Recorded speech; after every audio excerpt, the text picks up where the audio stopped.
এদেশে সবচেয়ে বড় কথা হচ্ছে আপনি যখন গাড়ি অ্যাক্সিডেন্ট করবেন, আপনার আমাদের বাংলাদেশে তো কালচার বেশি কি গাড়ি অ্যাক্সিডেন্ট করলে আসলে কার ভুল কার রং এটা দেখে না, দেখে কোনটা তুই আমার গাড়িটার কাছে আইলি কেন, কিসের জন্য লাগলো, বা আইসাই নেমে ওই দাম দুম মারামারি গিলা গেলে ঢুসুম ঢুসুম। ঠিক আছে, এই দেশের কালচারটা হয়েছে কি আপনার গাড়ি অ্যাক্সিডেন্ট হয়েছে, আপনার ভুল হোক বা আপনার রাইট পারসন বা আপনার রং পারসন যেটাই হন,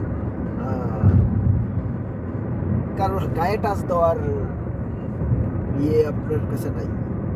অ্যাকচুয়ালি দেখা গেছে কি যদি আমার আমি যদি রং হয়ে থাকি তাহলে আমার গাড়ি অ্যাক্সিডেন্টের যে ক্ষতিপূরণটা আছে ওইটা আমি বহন করবো। আর ওই গাড়ি যে অ্যাক্সিডেন্ট হয়েছে না, ওই গাড়ির ক্ষতিপূরণটা আমার গাড়ির ইন্স্যুরেন্স থেকে কেটে নেবে, কথা বুঝছেন? আর আসলে একটু আগে যে অ্যাক্সিডেন্ট আমরা দেখছি না, একটা অ্যাক্সিডেন্ট দেখছি না একটু আগে, ওই অ্যাক্সিডেন্টটা মূলত হিস্ট্রি হয়েছে কি আমি আপনাকে বলি। হয়তো যে কোনো একজনের রং হবে বা একজনের রাইট হবে, ঠিক না?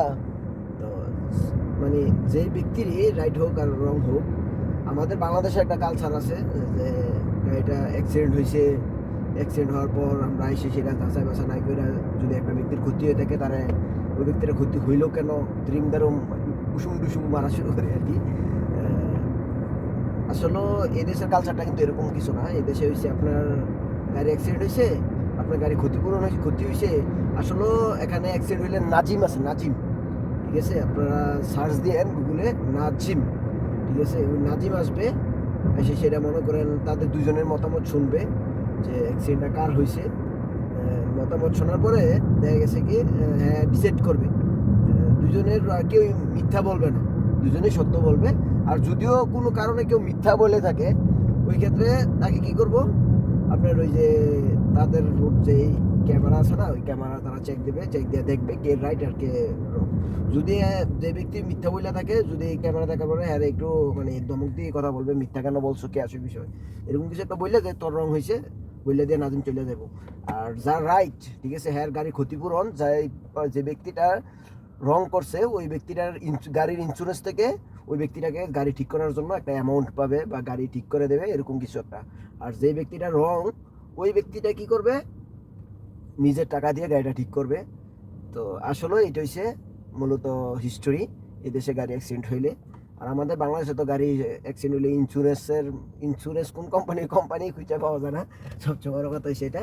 আলহামদুলিল্লাহ এদেশে এগুলো মিডল ইস্টে, ইউরোপে আপনি যেখানেই যান এগুলো বেসিক, ঠিক আছে, এগুলোতে কোনো সমস্যা হয় না। কিন্তু আমাদের বাংলাদেশেই মূলত এই ইন্স্যুরেন্স কোম্পানিটা সমস্যা করে সবচেয়ে বেশি। এটা আপনার স্বাস্থ্য ক্ষেত্রে বলেন, আপনার হসপিটাল ক্ষেত্রে বলেন, বা আপনার জীবনের ক্ষেত্রে বলেন, আপনার পার্সোনালি বলেন, আমাদের বাংলাদেশে ইন্স্যুরেন্স খাতটা যদি উন্নয়ন করতে পারে সরকার, তাহলে আশা করি বাংলাদেশে অনেকটা ডেভেলপ হইতে বেশিক্ষণ লাগবে না। কিন্তু আমাদের বাংলাদেশে ইন্স্যুরেন্স খাত উন্নত করে কীভাবে করবে, কোম্পানিগুলো সব আলিবাবা। ঠিক আছে, আপনার যদি বলে এক্সাম্পল, কোম্পানি দোষ দিয়ে লাভ নাই, আমরা ব্যক্তিগত কিছু প্রবলেম আছে, আপনাকে যদি বলে যে আপনি 50,000 টাকা দিয়ে একটা ইন্স্যুরেন্স করবেন, ঠিক আছে, 1 বছরের মেয়াদে, ঠিক আছে, এর ভিতরে আপনার যদি অসুখ বিসুখ কিছু হয়ে থাকে, ঠিক আছে, এগুলো ইন্স্যুরেন্স বহন করবে সামথিং 50% বা 70% বা 80%।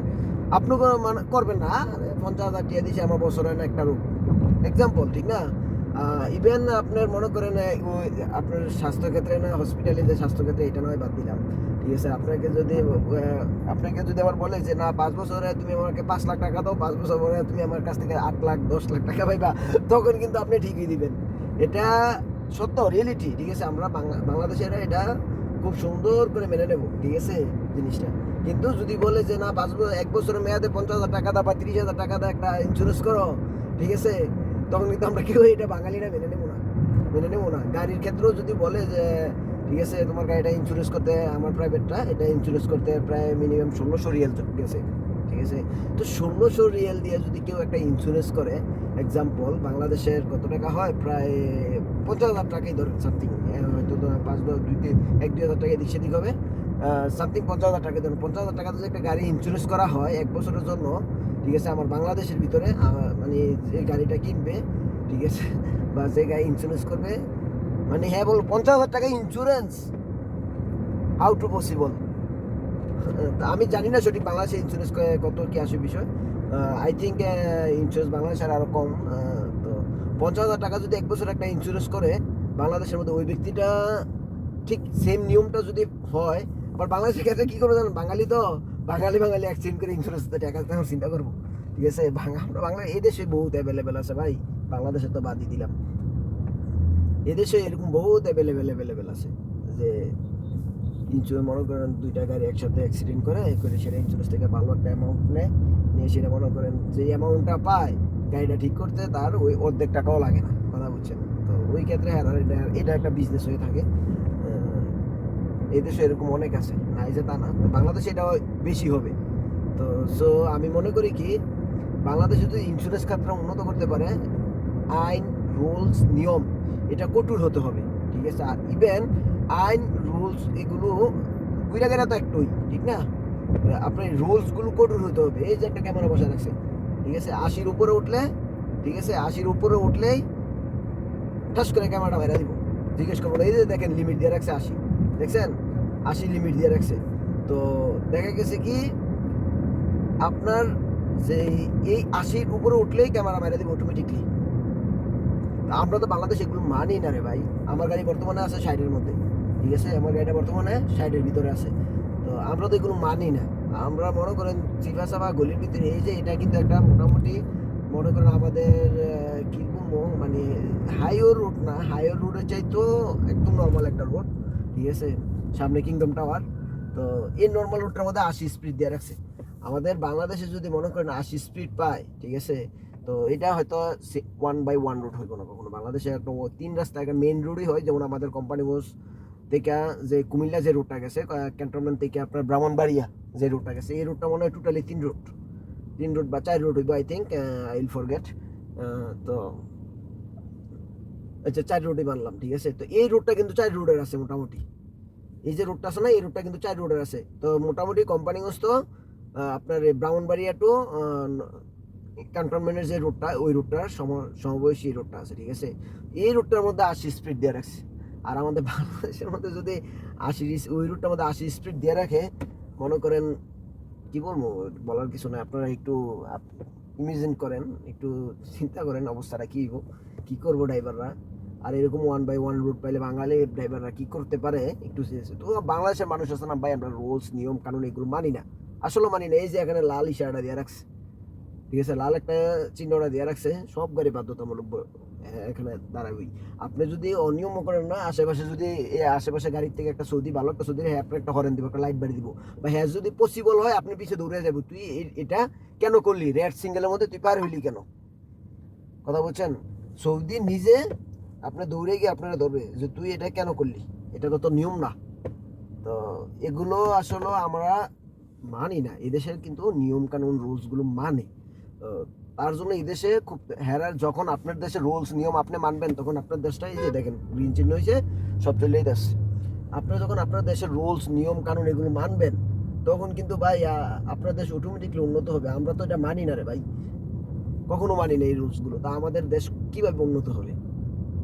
আমাদের দেশ উন্নত কিভাবে হবে যখন আমরা নিজের ওই রুলসগুলো মানি না, ওই নিয়মগুলো শুনি না, ঠিক আছে, কারণ পাত্তও দেয় না। আজকে মনে করেন এক্সাম্পল, আপনার ভাই ব্রাদার একটা ক্ষমতাশীল বর্তমানে বিতর্কিত রাজনীতিতে আছে না, মনে করেন আপনার খুব কাছে ভাই ব্রাদার একটা বিএনপি ভালো পদে আছে, আপনারা পাইকারা এই জন্য সিরা নেবেন, ওই জন্য সিরা নেবেন, ওই জন্য ফেরা নেবেন। জিনিসটা কিন্তু এরকম মাইন্ডসেট আপ ভাই। এদেশে আপনার যত বড় ক্ষমতাবান ব্যক্তি হন, ঠিক আছে, হ্যাঁ এদেশে মানুষের জন্য যে আমরা আজনবী, আমাদের জন্য যেই রুলস, এদেশের জন্য এই রুলস, এটা হয়তো খাতা কলমে ভাই, ঠিক আছে, খাতা কলমে, কিন্তু ঘুরা ফেরা কিন্তু তাদের মানে সাপোর্টলি একটা আসে যেতে আমার দেশের, তার অন্যটা একটু হইলেও নিচে করবো, কিন্তু ওই পরিপূর্ণ ছাড়টা সে দিব না।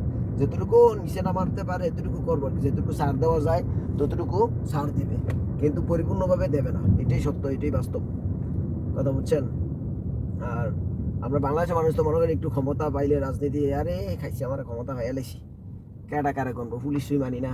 এদেশে পুলিশ কিন্তু ভাই সব সমান, সব সমান, পুলিশে কেউকে কারোর কেয়ার করবে না। হ্যাঁ একমাত্র আপনার দেখা গেছে হ্যাঁ ম্যাজিস্ট্রেট, ঠিক আছে, হ্যাঁ একটু অন্যরকমভাবে রেসপেক্ট করবে, এটা সব দেশেই হয় ভাই, একটা এমপি মন্ত্রী তাদের একটা সব দেশে এগুলো একটা রেসপেক্ট আলাদা হয়, তাদের আত্মীয় স্বজন এগুলো একটা আলাদা পাওয়ার থাকে, ঠিক আছে। কিন্তু এছাড়া ঠিক আছে রিলেটিভ ছাড়া, ঠিক আছে, এদেশে মনে করেন সবার জন্য একই সমান, সবার জন্য একই সমান, কিছু করার নেই। তুমি মানো বা না মানো, সবার জন্য একই রুলস, নিয়ম। এই যে গাড়িটা যেতেছে এটা কিন্তু রং গাড়িটা যেতেছে, আমি যাইলে পারতাম কিন্তু রং এটা, ঠিক আছে, এটা রং। আর এই যে নাজিম, দেখছেন কিছুক্ষণ আগে যে বলছিলাম গাড়ি অ্যাক্সিডেন্ট হলে নাজিম, এই যে নাজিম, এই গাড়িগুলো আসবে অ্যাক্সিডেন্ট হলে। আই থিঙ্ক অ্যাক্সিডেন্ট এখানে, হ্যাঁ এই যে দেখছেন অ্যাক্সিডেন্ট হয়ে আছে, এই যে দেখছেন দুই গাড়ি অ্যাক্সিডেন্ট হয়েছে, এই দুইটা গাড়ি অ্যাক্সিডেন্ট হয়েছে। বাবা রে, পিছন দিয়ে সামনে দিয়ে এই দুইটা গাড়ি অ্যাক্সিডেন্ট হয়েছে, তো দেখছেন এইটাই। তো আসলে এই দেশে অ্যাক্সিডেন্টটা হইলে কারোর উপরে কখনো হাত তোলে না, বাইট বের করে না, বেসিক্যালি যেটা নর্মালি হওয়ার এটাই হয়। কারোর সাথে চোখ রাঙায় কথা বলার ওই স্কেপটা নাই, ঠিক আছে। তুই আমার সাথে চোখ রাঙায় কি এলে কথা বলবি, রাস্তাঘাটে চলাফেরা করতে গেলে অ্যাক্সিডেন্ট হইতেই পারে। আমি তোর সাথে ইচ্ছাগতভাবে অ্যাক্সিডেন্ট করি নাই, মিস্টেক বাই মিস্টেক, ঠিক আছে। হয়তো আমার ধ্যান অন্যরকম ছিল, অ্যাক্সিডেন্ট তখনই হয় যখন আপনার ধ্যান, ঠিক আছে, অন্য অন্য কিছু থাকবে, টেনশন করবেন। তো আমি বলবো কি ভাই, যখন গাড়ি স্টার্টিং হাত দেবেন বাড়ির, আমাদের প্রবাসীরা সবসময় বাড়ির চিন্তা করে, বাড়ির চিন্তাটা একবার সাইডা দিবেন ভাই, একদম ছেড়ে দিবেন, কোনো কথা নাই, বাড়ি চিন্তাই করবেন না, সবচেয়ে বেস্ট, ঠিক আছে। বাড়ি চিন্তা করে সেটাই, কিন্তু আমরা মনে করেন, আমরা না শুধু, সবাই মাথায় টেনশন থাকলেই গাড়ি অ্যাক্সিডেন্ট হয়, ঠিক আছে। কারণ ওই তার ধ্যানটা থাকে না গাড়ির মধ্যে, বুঝছেন, বিভিন্ন জায়গায় কাজ করে, তো ওইটা সাইডা দিবেন, বাড়ির ধ্যানটা সাইডা দিবেন, ঠিক আছে। তো সবাই ভালো থাকবেন, সুস্থ থাকবেন, আল্লাহ হাফেজ। আমরা এখন চলে এসেছি